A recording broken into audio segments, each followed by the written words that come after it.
साबिर शाकिर साहब हमारे साथ हैं। साबिर शाकिर साहब, बहुत शुक्रिया वक्त देने के लिए। सर, गुफ्तगू तो आपने मुलाहिजा की है, ट्रांसपेरेंसी इंटरनेशनल की रिपोर्ट आपके सामने है, फिर फॉरेन फंडिंग केस की जो उसमें डिले हो रहा है ये मामला भी आपके सामने है। एहतसाब का बयानिया कहाँ देख रहे हैं आप पीटीआई हुकूमत का?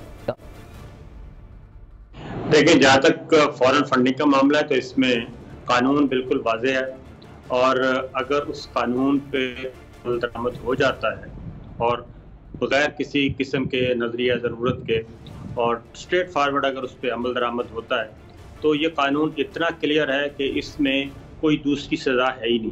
ठीक है। और आप पॉलिटिकल पार्टीज ऑर्डर ये परवेज़ मुशर्रफ साहब लेके आए थे और उसको 18वीं तरमीम में भी नहीं छेड़ा गया और वो जब लेके आए थे तो उनके जहन में पाकिस्तान पीपल्स पार्टी को ज़रा कंट्रोल करना था या पाकिस्तान पीपल्स पार्टी को इंतखाबात से बाहर करना था और इसलिए वो लेके आए थे और इसीलिए पाकिस्तान पीपल्स पार्टी ने पाकिस्तान पीपल्स पार्टी पार्लियामेंटेरियंस के नाम से नई जमात रजिस्टर करवाई मोहतरमा बेनज़ीर भुट्टो ने और अभी तक वही जमात इलेक्शन लड़ रही है और पाकिस्तान पीपल्स पार्टी जो 3 पीस थे वो अभी तक सिर्फ इलेक्शन कमीशन में रजिस्टर्ड है और वो जमात इलेक्शन में पार्लियामान में वो मौजूद नहीं, निशान वही है, पार्टी स्ट्रक्चर वही है। तो वो एक जहन में था और 18वीं तरमीम में भी इन्होंने नहीं छेड़ा और वो इतना क्लियर है पॉलिटिकल पार्टीज ऑर्डर 2002 कि उसमें है जो चैप्टर है पाकिस्तान पीपल्स पार्टी सियासी जमातों की तहलील से मुतालिक, वो फॉरेन एडेड कोई भी जमात अगर साबित हो जाए कि बाहर से फंड्स आए तो उसके बाद इलेक्शन कमीशन ऑफ पाकिस्तान के पास या किसी भी अदालत के पास कोई दूसरी सज़ा नहीं है, वो जमात तहलील हो जाती है, वो जमात कलअदम हो जाती है। 2 बुनियादों पे होती है, एक है बाहर से इमदाद ली हो उसने, फॉरेन एड ली हो, दूसरी है कि अगर वो कौमी सलामती के मुनाफी पाकिस्तान की सलामती के मुनाफी इक़दामात में मुलव्वस हो। तो ये 2 सूरतों में वो सियासी जमात फ़ौरन तहलील हो जाएगी, उसके तमाम पार्टी अहदेदार भी और तमाम उनके टिकट पे कामयाब होने वाले तमाम पार्लियामान के अरकान, हाँ वो सेनेटर्स हैं, कौमी असम्बली में हैं, सूबाई असम्बली में, वो सब के सब अपने घर चले जाएंगे और एक टर्म के लिए पूरी एक टर्म के लिए डिस्क्वालीफाई हो जाएंगे। ये तो है कानून।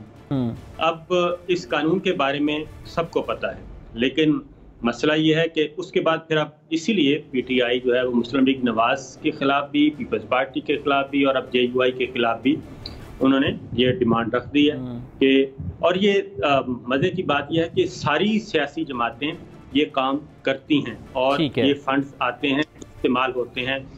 अब आगे आ जाता है नज़रिया ज़रूरत, क्या इस वक्त इलेक्शन कमीशन ऑफ पाकिस्तान ये फैसला दे दे तो ये सारे का सारा जो पार्लियामान निज़ाम है वो सारे का सारा ज़मीन बोस हो जाएगा और उसके बाद क्या होगा, उसके बाद के फिर तो इसलिए मेरा अपना ख्याल है कि या तो सेनेट के इलेक्शन के बाद इसका कोई वे आउट निकाला जाएगा, कोई अमेंडमेंट की जाएगी, कोई रास्ता निकाला जाएगा कि ये जो फॉरेन फंडिंग है और उसमें ममनुआ और गैर ममनुआ कौन सी फंडिंग है, तो बाहर से जो भी पैसा आएगा वो सारे का सारा फॉरेन फंडिंग और ख़ास तौर पे कंपनीज बिल्कुल नहीं दे सकती। तो ये चीज़ मौजूद है, इसमें तो कोई दो राय नहीं। अब ठीक है, साबिर शाकिर साहब हमारे साथ रहिएगा, आपसे इस गुफ्तगू को आगे बढ़ाएंगे। यहाँ पर हमें ज्वाइन किया है सीनियर सहाफ़ी तज्ज़ियाकार मुजीबुर रहमान शामी साहब ने और मज़हर अब्बास साहब ने। आप दोनों अहबाब का बहुत शुक्रिया। मुजीबुर रहमान शामी साहब, सर पहले फॉरेन फंडिंग केस का मामला चल रहा था, अब ब्रॉडशीट का मामला सामने आया है, उस पर भी कमीशन बन गया है, लेकिन वो जो पैसा बाहर गया है उस हवाले से जो ब्रॉडशीट तहकीकात कर रही थी उस पर अभी बात नहीं हो रही और फिर आवाम को महंगाई का सामना अभी भी है। फिर ये भी कहा जाता है कि करप्शन को ख़त्म करेंगे तो ट्रांसपेरेंसी इंटरनेशनल की रिपोर्ट भी आ जाती है। अब सियासत ज़्यादा देख रहे हैं या फिर अवामी मसाइल पर तवज्जो हुकूमत की आप ज़्यादा देख रहे हैं? सर आपके सामने क्या सूरत हाल है? आपने तो बहुत से नुक्ते उठा दिए हैं, बहुत सी चीजें इकट्ठी कर दी हैं। ये आपस में एक दूसरे से जुड़ी हुई भी हैं और अलग अलग भी हैं। लेकिन आप ये देखिए कि जो फॉरेन फंडिंग का मामला है वो तो इस वक्त इलेक्शन कमीशन के सामने ज़ेर समाअत है। ठीक है। और इलेक्शन कमीशन को इस मामले में फैसला करना है। जब इलेक्शन कमीशन का फैसला आएगा तो फिर देखेंगे कि उसके क्या नतीजे निकलते हैं, क्या असरात होते हैं। जो इलेक्शन कमीशन है वो वाकई किसी जमात को इसका मुजरम करार देता है और वो समझता है कि ममनुआ फंडिंग हुई है या नहीं हुई है। तो ये हमें फिर अब इलेक्शन कमीशन के फैसले ही का इंतजार करना पड़ेगा। ठीक है। जहाँ तक ब्रॉडशीट का मामला है, वो भी एक यकरुकनी कमीशन तो कायम हो चुका है जस्टिस अजमत सईद साहब का, जिन्होंने 45 दिन के अंदर अपनी रिपोर्ट पेश करनी है। तो उसमें भी कई चीजें ऐसी हैं जो एक दूसरे से जुड़ी हुई हैं। तो जब जस्टिस अजमत सईद शेख साहब जो हैं उनको इस काम के लिए मुकर्रर किया गया है, तो फिर मेरा ख्याल हमें इंतजार करना चाहिए कि वो किस नतीजे पर पहुंचते हैं और उनकी तहकीक क्या कहती है। तो बाकी जहाँ तक ट्रांसपेरेंसी का ताल्लुक है, तो ये बात तो सबके सामने है कि करप्शन में इजाफा हुआ है मुल्क में, इस बारे में कोई दो राय तो नहीं हो सकती। खुद जो हुकूमती हल्के हैं वो भी इसका एतराफ करते हैं। ये तो हो सकता है कि बालाई सतह पर करप्शन जो है वो कम हो या ना हो, लेकिन जहाँ तक ज़ेरी सतह का ताल्लुक है, जहाँ तक इंतजामिया का ताल्लुक है, जहाँ तक अदालती निज़ाम से जुड़े हुए मामलात का ताल्लुक है, तो उसमें तो करप्शन जो है हर शख्स उसको देख सकता है। जिसको भी किसी सरकारी दफ्तर में काम पड़ेगा, ठीक है, जिसको भी कोई लिटिगेशन जो है उस पर से गुजरना पड़ेगा, उसको पता चल जाएगा कि करप्शन किस हद तक मौजूद है। और इसके बारे में तो मेरा ख्याल ट्रांसपेरेंसी इंटरनेशनल ने जो रिपोर्ट की है उससे कहीं बड़ा हुआ है मामला। इस बारे में तो कोई मेरा ख्याल दो राय हो नहीं सकती। तो अब ये करप्शन जो है हमें खत्म करनी होगी। इस वक्त हमारे मुल्क में तो अपोजिशन और हुकूमत जो है उनको एक दूसरे से उलझने के अलावा कोई और काम नहीं है। हुकूमत भी अपोजिशन बनी हुई है और अपोजिशन जो है वो तो बहरहाल अपोजिशन है। ठीक है। तो कोई ऐसी सूरत होनी चाहिए कि ये सारी सियासी जमातें जो पार्लियामेंट में मौजूद हैं वो बैठें, सर जोड़कर बैठें, मामलात का जायजा लें, लोगों के मसाइल का जायजा लें, जो सिस्टम में कोई बेहतरी लानी है उसकी तदबीर करें, तो तभी तो हम आगे बढ़ सकेंगे। ठीक है, सिस्टम में बेहतरी लाने के लिए और मामलात को हल करने के लिए और खास तौर पर करप्शन को कम करने के लिए पार्लियामान का रास्ता इख्तियार करने की जरूरत है, जहां पर जमातें मिलकर बैठें। मज़हर अब्बास साहब, आप क्या समझते हैं? आइडियली तो जमहूरी अमल के अंदर यकीनन पार्लियामान ही वो फोरम है जहां पर अवाम के मसाइल को हल करना होता है, लेकिन मौजूदा सूरत हाल में हुकूमत के बयानात, अपोजिशन पर जो यके बाद दीगरे इल्ज़ामात, फिर जो ज़बान इस्तेमाल की जाती है ख़ास तौर पर वज़ीर आज़म साहब की जानिब से भी, फिर वो अपोजिशन तो यही कहती है कि हम पर एतबार नहीं करते, प्लस हमें इस पार्लियामान पर एतबार नहीं है तो इसलिए हम पार्लियामान में नहीं आएंगे। तो अवाम के मसाइल फिर कैसे हल होंगे? ऊपर से करप्शन की रिपोर्ट भी सामने आ गई है। सर शुक्रिया। देखिए, पहली चीज तो ये कि अगर जिस तरह फर्ज करें जो सेनेट के हवाले से गवर्नमेंट लेजिस्लेशन करना चाहती है, कॉन्स्टिट्यूशनल अमेंडमेंट लाना चाहती है जी, उसका तो बहुत आसान तरीका है कि 2016 में जो सेनेट की कमेटी ऑफ ऑल थी जिसमें सारी जमातों के लोग थे और मैंने उसकी पूरी रिपोर्ट देखी है, मेरा ख्याल है उससे अच्छी रिकमेंडेशन, जिसमें खुद शिब्बी फराज साहब के भी कमेंट शामिल हैं, उससे अच्छी रिकमेंडेशन और लेजिस्लेशन की तारीफ हो नहीं सकती। और मेरा ख्याल है उसी को गवर्नमेंट को बेस बनाना चाहिए, क्योंकि उसमें ओपन बैलेट की मुखालफत नहीं की गई है।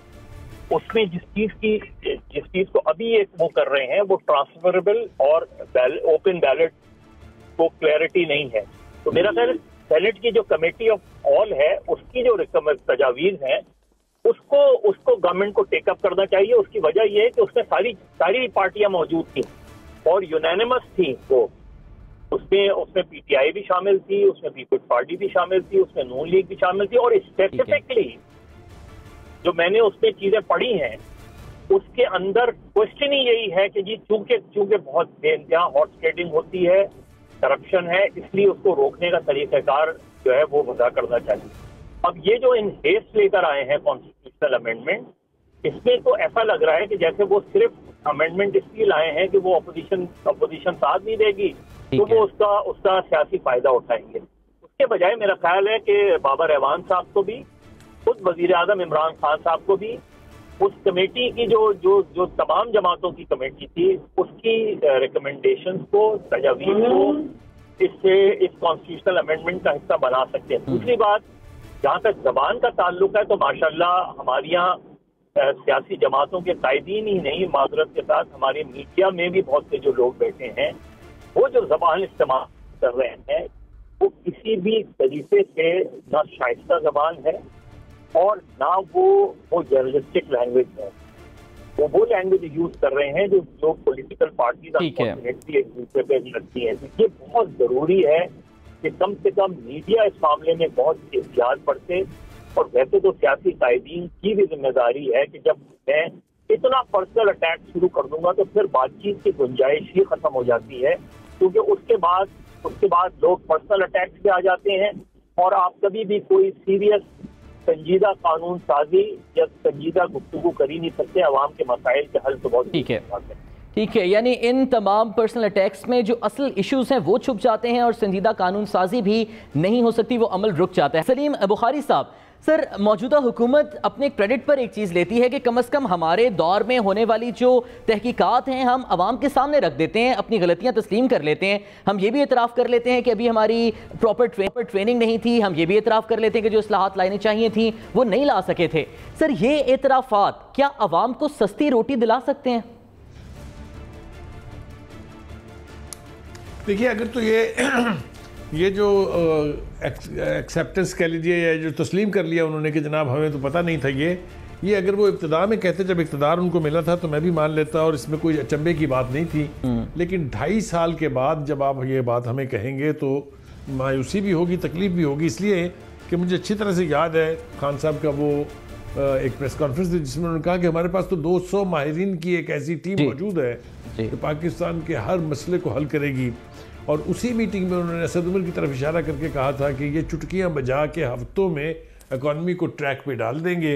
हम अब ये डायलेमा का शिकार हैं कि हम खान साहब की उन बातों पर उनको परखें या 2.5 साल के बाद वो अगर हमें बताएं कि हमें तो पता ही नहीं था और मुझे तो गलत ब्रीफिंग दी जाती रही है। आप मुझे ये बताइए कि जिस मुल्क का वज़ीर आज़म ये मान रहा हो कि उनको गलत प्रेजेंटेशंस दी गई, गलत फिगर्स बताए गए, फिर अब किसकी अकल का मातम करे, ये मेरी समझ से बिल्कुल बाहर है। दूसरी बात ये है कि आवाम जो है उनको इन नारों से ना पहले गरज थी जब ये लगाए गए और ना अब गरज है जब ये पूरे नहीं हो रहे। उनको तो गरज इससे है कि उनकी ज़िंदगी जो है वो पहले से बेहतर हुई है या पहले से बदतर हुई है। मुझे नहीं समझ में आता कि जिस रफ्तार से चीज़ों की कीमतें बढ़ रही हैं, एक तो महंगाई का कॉन्सेप्ट तो है ही है, लेकिन जिस रफ्तार से तेल की कीमतें, पेट्रोलियम गुड्स की कीमतें बढ़ रही हैं, गैस की बढ़ रही हैं, आप नाम लीजिए कौन सी चीज़ है जिसकी कीमत कम हुई हो।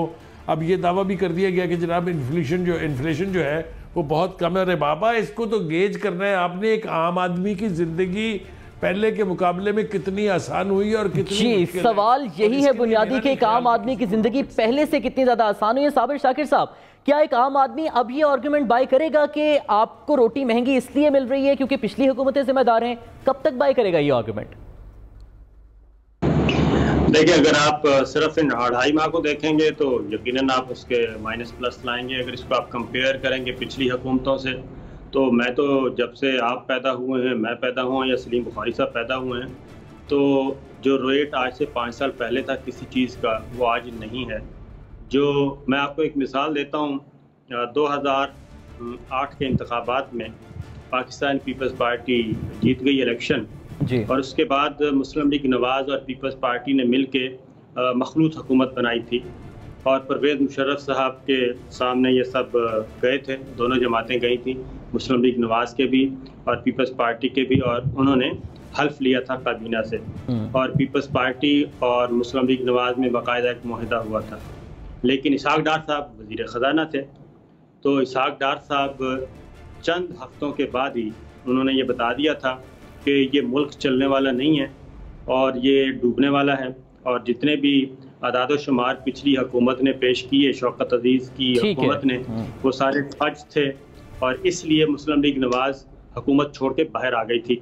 और उनका ख्याल था कि पीपल्स पार्टी की हुकूमत गिर जाएगी और उसके बाद फिर जब नए इंतखाबात होंगे तो उसमें मियाँ साहब भी इन हो जाएंगे, लेकिन वो हो नहीं सका। तो जहाँ तक मामला है महंगाई का, बिल्कुल महंगाई मौजूद है और अगर इस महंगाई के नतीजे में और जहाँ तक मुल्क मकरूज, ठीक है, महंगाई मौजूद है और पिछली हुकूमतें भी अपने से पिछली हुकूमतों को मुद्दे इल्ज़ाम ठहराती हैं। मसर अब्बास साहब, अगले 2.5 साल में क्या आप देख रहे हैं कोई ऐसी इस्लाहात जो कि अवाम को महंगाई से निजात दिला सकें?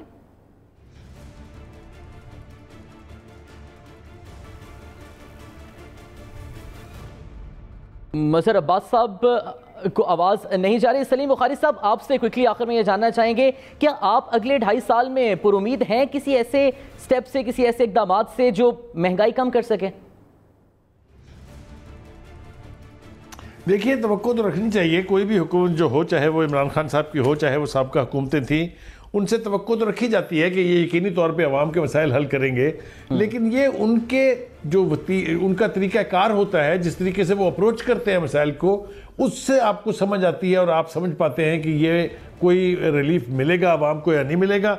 अब तक तो हमने सवाए पिछली हुकूमतों के रोने धोने के और हर मलबा जो है पिछली हुकूमत में डालने के रवैये के अलावा कुछ नहीं देखा।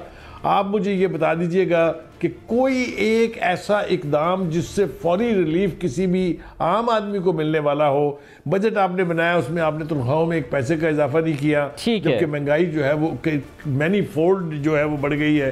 तो जब ये रवैये रहेंगे तो फिर तवक्को जो है वो सिर्फ अल्लाह पे ही छोड़ी जा सकती है, क्योंकि अल्लाह ताला महंगाई तो अभी बढ़ रही है, लेकिन उम्मीद की जा सकती है कि इंदा जो है उसमें कमी आएगी। साबिर साहब, आप शायद कुछ कहना चाह रहे हैं यहाँ पर? मैंने कहा बुखारी साहब खुद अपने आप को देख लें। बुखारी साहब पहले से बेहतर है और मैं भी बेहतर हूँ, आप भी बेहतर हैं। हालात हमारे तो बदले हैं, इतनी भी बुरी हालत नहीं है। ठीक है, सवाल सिर्फ ये है कि आम आदमी के हालात बदले हैं या नहीं बदले, और दुआ ये की जा सकती है कि आदमी को कम से कम रोटी सस्ती मिले।